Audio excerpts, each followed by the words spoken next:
हाँ तो dear students, आज हम पोलिनोमियल का सेकेंड पार्ट पढ़ेंगे। पोलिनोमियल का फर्स्ट पार्ट पिछले वीडियो में हम लोग पढ़ चुके हैं और फर्स्ट पार्ट में हमने पढ़ा है पोलिनोमियल का इंट्रोडक्शन, हमने पढ़ा है क्लासिफिकेशन ऑफ पोलिनोमियल, हमने पढ़ा है पिछले पार्ट में पोलिनोमियल के बेसिक टर्म्स के बारे में, जैसे कि वेरिएबल टर्म्स और कांस्टेंट टर्म्स के बारे में। और हम लोग ये भी पढ़ चुके हैं कि पोलिनोमियल का क्लासिफिकेशन है वो दो बेस पे होता है। एक होता है अकॉर्डिंग टू द पावर और दूसरा होता है according to the terms.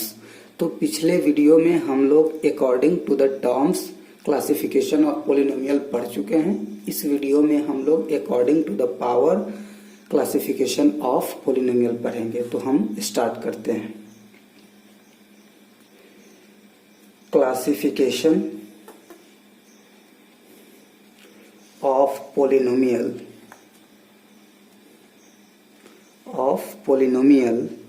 on the basis of power of the variable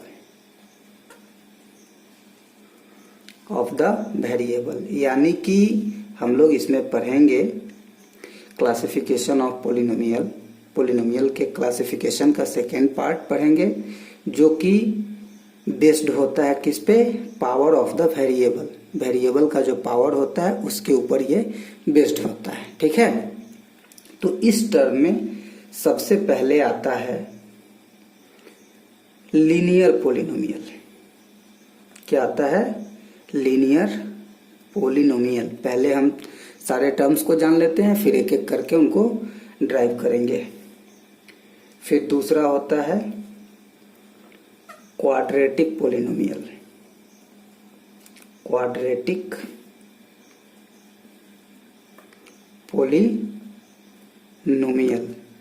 और तीसरा होता है क्यूबिक पोलिनोमियल। राइटिंग इधर उधर हो जा रही है, उससे कोई प्रॉब्लम नहीं है, आप इन चीजों को जानते होंगे। फोर्थ होता है बाई क्वाड्रेटिक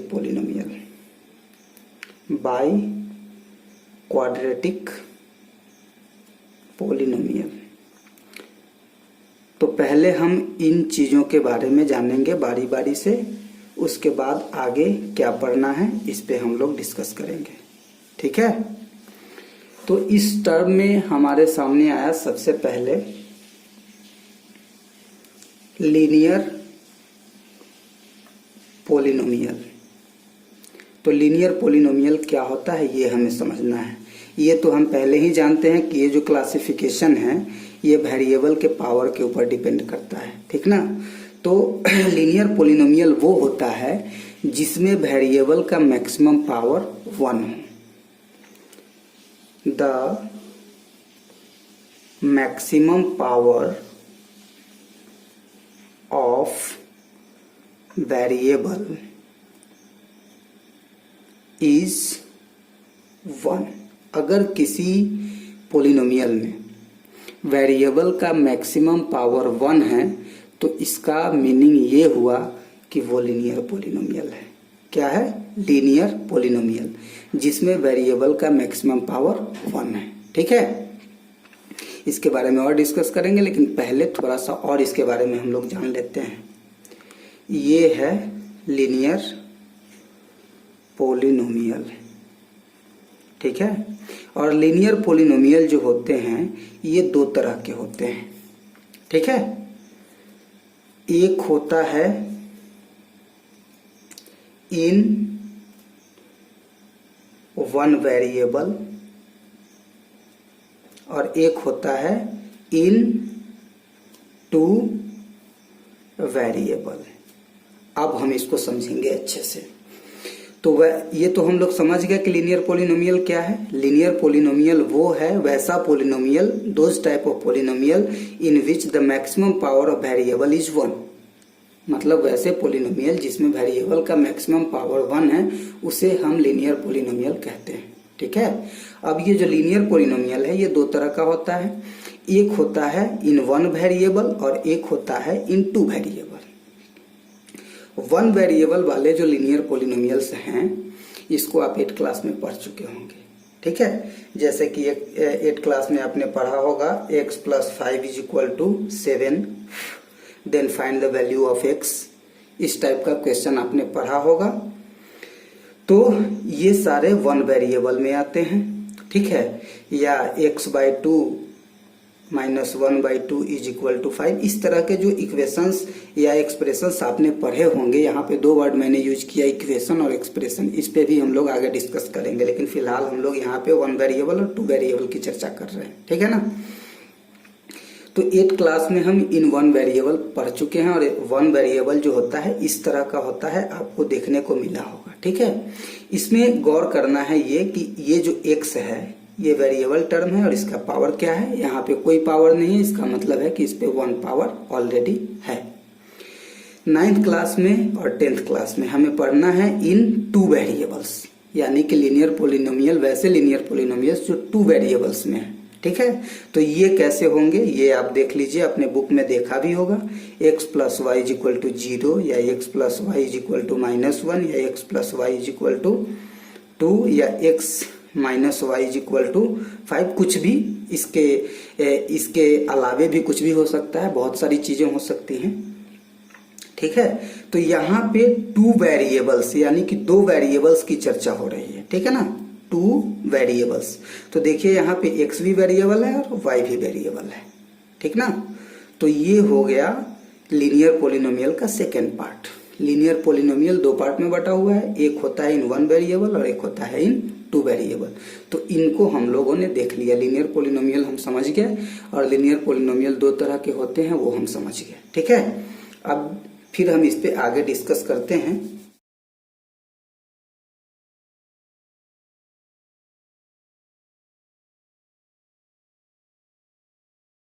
कैसे हम पहचानेंगे कि कौन सा 1 वेरिएबल है और कौन सा 2 वेरिएबल है। तो इसके लिए हमें देखना होगा standard form of linear polynomial, standard form of linear polynomial. तो standard form of linear polynomial in 1 variable क्या होता है, ये होता है ax + b। This is the standard form of linear polynomial in 1 variable. ये हो गया लीनियर पोलिनोमियल जो कि 1 वेरिएबल में होता है, उसका स्टैंडर्ड फॉर्म, ठीक है। Where a and b are real number. Real number भी आप इस 9th क्लास में पढ़ चुके होंगे अब तक। तो ax + b ये लीनियर पोलिनोमियल का 1 वेरिएबल का ये स्टैंडर्ड फॉर्म है। और 2 वेरिएबल का क्या होता है इसको देखेंगे हम लोग, ax + by + c। This is the standard form of linear polynomial in 2 variable.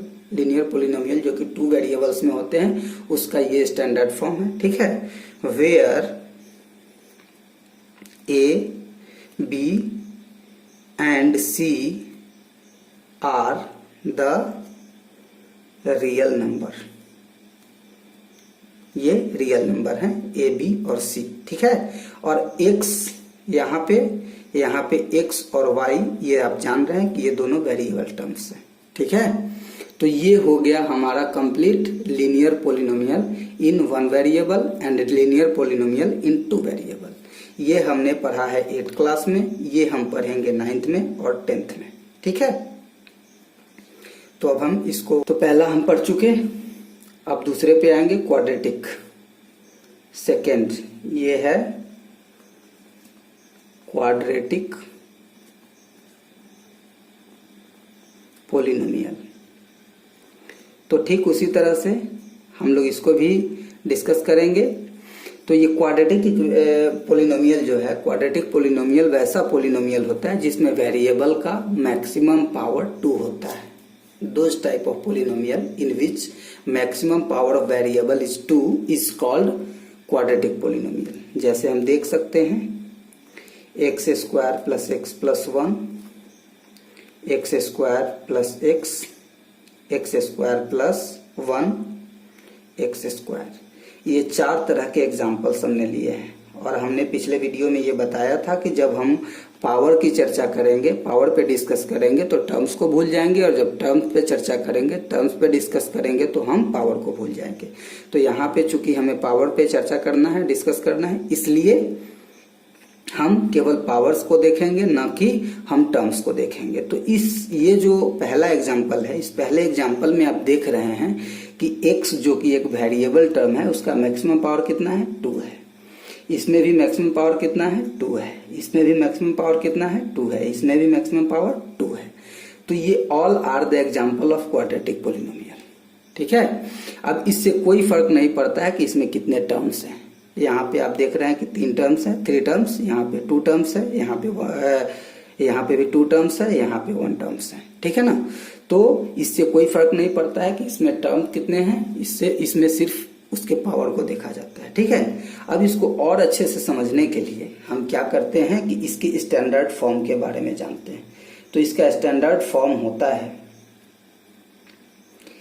A x square plus b x plus सी।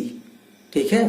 अब ये सी यहाँ पे जो होता है ये कांस्टेंट टर्म होता है। बाकी ये दोनों जो टर्म हैं, ये दोनों टर्म वेरिएबल से रिलेटेड टर्म है। इन दोनों टर्म्स में वेरिएबल लगा हुआ है और ये फ्री है, वेरिएबल फ्री टर्म है। यानी कि यहाँ पे x का मैक्सिमम पावर 2 है, यहाँ पे 1 है, यहाँ पे 0 है। और आप जानते हैं कि पोलिनोमियल में या तो वेरिएबल के पावर को डिसेंडिंग ऑर्डर में, डिक्रीजिंग ऑर्डर में अरेंज करते हैं, या तो असेंडिंग ऑर्डर में अरेंज करते हैं। तो यहाँ डिसेंडिंग ऑर्डर में अरेंज किया हुआ है। ठीक है। तो ये क्वाड्रेटिक पोलिनोमियल का ये स्टैंडर्ड फॉर्म है। ठीक है। यहाँ पे आप जान रहे हैं कि x वेरिएबल टर्म है और a, b and c are the real number. ये रियल नंबर्स हैं। ठीक है। तो अब हम इस चीज को समझ गए। अब हम आगे डिस्कस करते हैं। तो अब हमें डिस्कस करना है क्यूबिक पोलिनोमियल पे। 3rd नंबर में है क्यूबिक पोलिनोमियल। Cubic polynomial. तो अब आप समझ गए होंगे बहुत अच्छी तरह से कि जब वेरिएबल का मैक्सिमम पावर 1 था तो वो लीनियर पोलिनोमियल था, जब मैक्सिमम पावर 2 था तो वो क्वाड्रेटिक पोलिनोमियल था। तो डेफिनेटली क्यूबिक पोलिनोमियल, और क्यूब से क्लियर भी हो रहा है कि इसमें वेरिएबल का मैक्सिमम पावर होगा कितना, मैक्सिमम पावर होगा 3। तो इसके लिए हम एग्जांपल कंसीडर करते हैं। X cube plus x square plus x plus 5, x cube plus x square plus x, x cube plus x square plus 5, x cube plus 5, x cube plus x. इस तरह से बहुत सारे एग्जांपल्स हम ले सकते हैं। ठीक ना। इन सारे एग्जांपल्स में एक ही चीज हमें मार्क करना है, एक ही चीज पे फोकस करना है कि जो वेरिएबल का मैक्सिमम पावर है वो क्या है। यहाँ पे मैक्सिमम पावर 3 है। ठीक। तो ये हो गया क्यूबिक पोलिनोमियल। अब इसमें कोई फर्क नहीं पड़ता है कि इसमें टर्म्स कितने हैं, क्योंकि कई बार इस बात पे हम जिक्र कर चुके हैं, चर्चा कर चुके हैं कि पावर को जब देखेंगे तो टर्म्स को नहीं, जब टर्म्स को देखेंगे तो पावर को नहीं। तो इसलिए इसमें कोई फर्क नहीं पड़ता है कि इसमें 4 टर्म्स है, इसमें 3 टर्म्स है, इसमें 3 टर्म्स है, इसमें 2 टर्म्स है, इसमें 2 टर्म्स है, या इसमें 1 टर्म्स है, ओनली 1 टर्म्स है। ठीक है। तो ये सारे क्यूबिक पोलिनोमियल हो गए। ठीक है। अब हमें जानना है स्टैंडर्ड फॉर्म। स्टैंडर्ड फॉर्म, तो इसका स्टैंडर्ड फॉर्म क्या होता है उसको भी हम देख लेते हैं। A x cube plus b x square plus c x plus d, this is the standard form of cubic polynomial. यही होता है क्यूबिक पोलिनोमियल का स्टैंडर्ड फॉर्म। ठीक है। तो इसमें आप जान रहे हैं कि x जो भी है वो वेरिएबल टर्म है और a, b, c and d are the real number. मतलब कुछ भी हो सकता है, 1 भी हो सकता है, -1 भी हो सकता है, 0 भी हो सकता है, 1/5 भी हो सकता है, -1/5 भी हो सकता है, कुछ भी हो सकता है। कोई भी रियल नंबर ए, बी और सी के पोजीशन पे, ए, बी और सी के प्लेस पे, डी के भी प्लेस पे हो सकता है। ठीक है, तो this is the standard form of cubic polynomial. और क्यूबिक पोलिनोमियल क्या होगा? क्यूबिक पोलिनोमियल होगा जिसमें वेरिएबल का मैक्सिमम पावर कितना हो? 3 हो। ठीक है, अब हम आगे इस पे डिस्कस करते हैं। अब हम चौथे पे डिस्कस करेंगे। चौथा क्या है? By quadratic polynomial. ठीक है, चौथा टर्म है बाई क्वाड्रेटिक पोलिनोमियल। तो आप जान चुके हैं कि लीनियर पोलिनोमियल में मैक्सिमम पावर 1 होता है, किसका? वेरिएबल टर्म का। क्वाड्रेटिक पोलिनोमियल में क्या होता है? मैक्सिमम पावर 2 होता है, किसका? वेरिएबल टर्म का। क्यूबिक पोलिनोमियल में क्या होता है? मैक्सिमम पावर 3 होता है, किसका? वेरिएबल टर्म का। तो ठीक उसी तरह से बाई क्वाड्रेटिक पोलिनोमियल में क्या होगा? मैक्सिमम पावर होगा 4, किसका? वेरिएबल टर्म्स का। ठीक है, तो इसके लिए भी हम एग्जाम्पल कंसीडर कर सकते हैं। x⁴ x³ + x² + x + 1, या जिस तरह से पीछे के टर्म्स में हमने एग्जाम्पल लिया, इसको और हम इंक्रीज कर सकते हैं। x4 + x³ सीधे x4 हो जाएगा, x4 + 1 x⁴ + x²। कुछ भी हम लोग इस तरह से कंसीडर कर सकते हैं। All are the example of biquadratic polynomial. इसमें बस एक ही चीज पे हमें फोकस करना है कि बाई क्वाड्रेटिक पोलिनोमियल्स जो होते हैं उसमें वेरिएबल टर्म का जो मैक्सिमम पावर होता है वो 4 होता है। आप देख सकते हैं सब में वेरिएबल टर्म का मैक्सिमम पावर क्या है? 4 है। तो ये हो गया बाई क्वाड्रेटिक पोलिनोमियल। ठीक है, अब इसके स्टैंडर्ड फॉर्म को देखेंगे। तो इसका स्टैंडर्ड फॉर्म क्या होता है? ax⁴ + bx³ + cx² + dx + e। ठीक है, तो इसमें आप जान रहे हैं कि a, b, c, d and e are real number,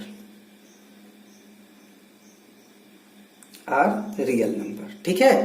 अब इस चीज को समझ गए हम कि ये सारे पोलिनोमियल जो है पावर के बेस पे क्लासिफाई हुए हैं, और ये 4 होते हैं: linear polynomial, quadratic polynomial, cubic polynomial, by quadratic polynomial. और लीनियर पोलिनोमियल जो होता है वो 2 तरह का होता है, 2 टाइप्स होते हैं उसके: linear polynomial in 1 variable and linear polynomial in 2 variable. ठीक है, अब हम इस पे आगे डिस्कस करते हैं। एक और चीज आपने यहाँ पे केयर किया होगा, लीनियर पोलिनोमियल इन 1 वेरिएबल जब था तो इसमें 2 टर्म्स थे इसके स्टैंडर्ड फॉर्म में। एक बार फिर से हम सबका स्टैंडर्ड फॉर्म लिखते हैं। स्टैंडर्ड फॉर्म, ठीक है, पहला यानी कि लीनियर पोलिनोमियल, दूसरा यानी कि क्वाड्रेटिक पोलिनोमियल, तीसरा यानी कि क्यूबिक पोलिनोमियल, और चौथा यानी कि बाई क्वाड्रेटिक पोलिनोमियल। तो इसका क्या था? ax + b। इसका क्या था? ax² + bx + c। इसका क्या था? ax³ + bx² + cx + d। और इसका क्या था? ax⁴ + bx³ + cx² + dx + e।